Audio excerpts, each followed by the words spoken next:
Hey everyone, Fudgestrike here. Today we're counting down my top 5 animes of summer 2015. Now there's over 50 titles being released this summer, not counting TV specials like Yudu Yuri and movies like Chu Fang. We'll start off number 5 with Rivera X2. The second arc of Rivera came to us in July. The first arc of the anime originally aired in January 2010, with a simulcasted release on Crunchyroll. It wasn't until a year later that Aniplex of America released the English dub in January 2011. The story is told from a perspective of 11 or so main characters, changing every episode. However, the narrator isn't always the episode's one and only character perspective.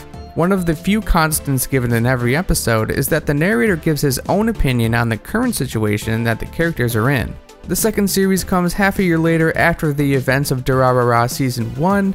At this point, peace has once again returned to the city and everyone is living out their lives normally. If you're looking for an anime to watch this summer that has headless motorcyclists, gang wars, and the secret alternative life of high schoolers, then Rivera X2 might be for you. Coming in at the number 4 spot is Idolmaster's Cinderella Girls' second season. Idols hold a special place in my heart, and if you're not an idol person, well, none of this is going to really make sense to you. So let's review. Idolmaster was originally an arcade release, releasing on the arcade Namco System 246 in 2005. The series focuses around 13 girls from the 765 production studio. Their goal is simple: to become the top Japanese idols, just like every other idol in the world.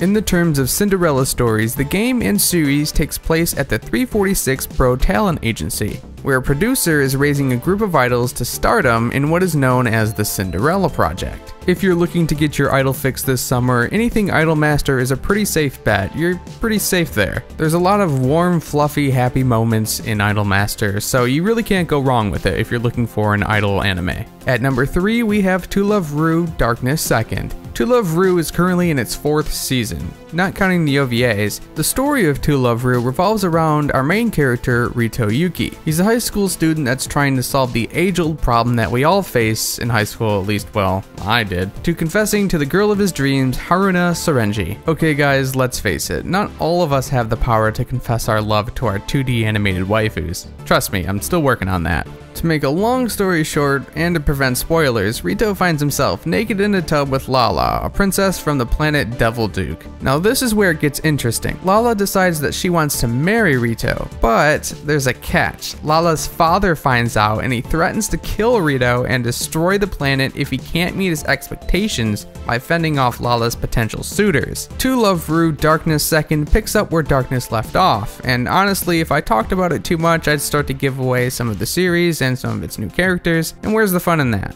Next up at number 2 is Fate Collide Liner Prisma Illya Two-Way Hers. Yeah, that's a mouthful. And oh baby, where do I even begin with this anime? To start, Prisma Illya is a spin-off of Fate Stay Night, with Ilyasville von Eisenberg as the protagonist, living an alternate life as a schoolgirl.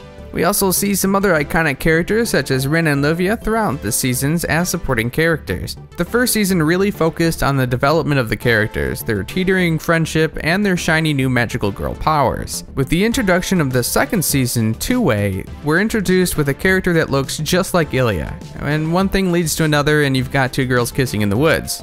Nice. It has something to do with what they call mana transfer, but we all know that they just needed a workable reason to have so many kissing scenes. The reality of it is you're just gonna have to give it a shot for yourself. Start with season 1 and then work your way up. You're gonna have to do that. And our number 1 spot goes to Dragon Ball Super.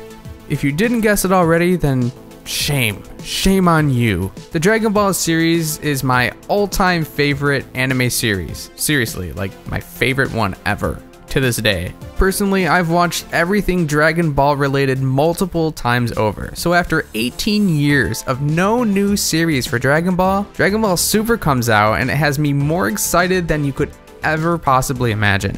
And seriously, if you haven't watched it by now, then you probably never will. but in case you're one of those few that haven't watched it yet, here's a little bit of info. The series revolves around our main man Goku, and the adventures of the friends he meets along the way. The series starts off with the search for the Dragon Balls, 7 magical balls that can make any wish come true. Now there's a ton of characters that are introduced in the Dragon Ball universe, so watching it for yourself is the best way you can learn about them. The original Dragon Ball that introduces you to the series boasts a modest 153 episodes, while Dragon Ball Z comes in at a hefty 291 episodes. After Dragon Ball Z came Dragon Ball GT, a sequel series with an original story using the same characters and universe, which lasted 64 episodes. Add a slew of movies covering all of the series and you have yourself one heck of a marathon. You probably wouldn't be seeing daylight anytime soon. Now, Dragon Ball Super takes place after the defeat of Majin Buu, introducing the new Super Saiyan God transformation as well as a new cast of characters. We also see the return of old characters like Emperor Pilaf and his gang. If you haven't watched Dragon Ball or any of its related series, I highly suggest you do so. You're totally missing out on some really good stuff. Also, if you want to get started quick on Dragon Ball Super, I highly suggest that you take a look at the movie Dragon Ball Z Battle of the Gods. It'll give you a small head start on what Dragon Ball Super has to offer.